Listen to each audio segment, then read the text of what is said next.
The next on the docket, how thin can you make a tri-foldable phone? I'm not kidding. This is the next thing that now is a thing.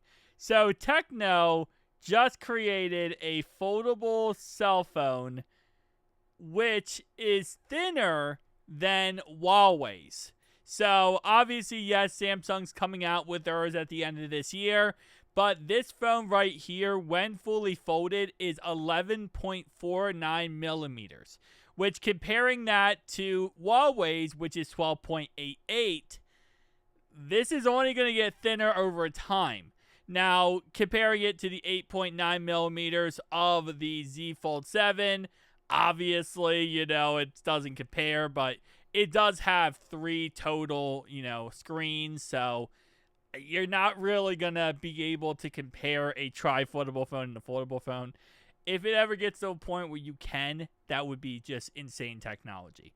Now, of course, this is Techno's phone, which, if you've seen it before, it is the ugliest thing on earth. I don't...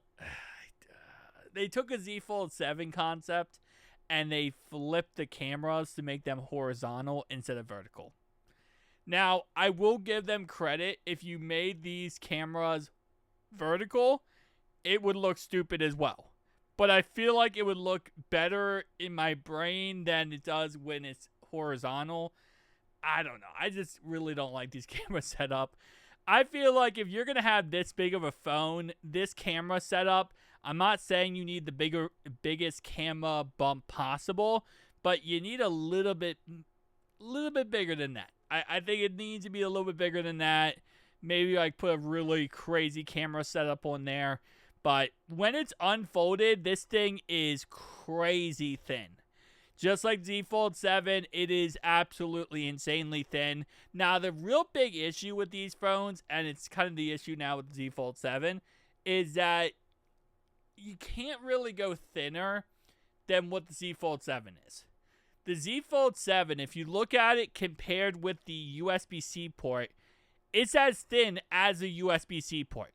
So unless you're going to find a way to avoid using ports and just have everything wireless, charging, wireless technology, you can't make it any thinner.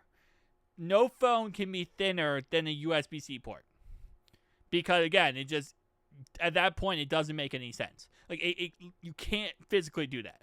Now, you could reinvent the USB-C port and maybe make it somehow even thinner, so it's just like a line or something. Or what you could do is do what Apple does and do a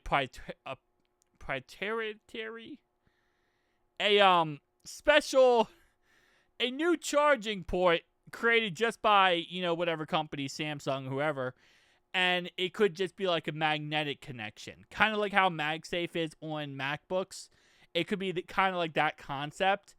That's the way you make it even thinner. But even then, I think a lot of people would be upset by that because I think at this point now with iPhones and iPads and pretty much every piece of technology adapting USB-C, nobody wants another Apple, right? Nobody wants another, hey, if you want to charge your phone, you have to have this specialized charger which has an adapter that you have to use because you can't charge it USB-C, blah, blah, blah.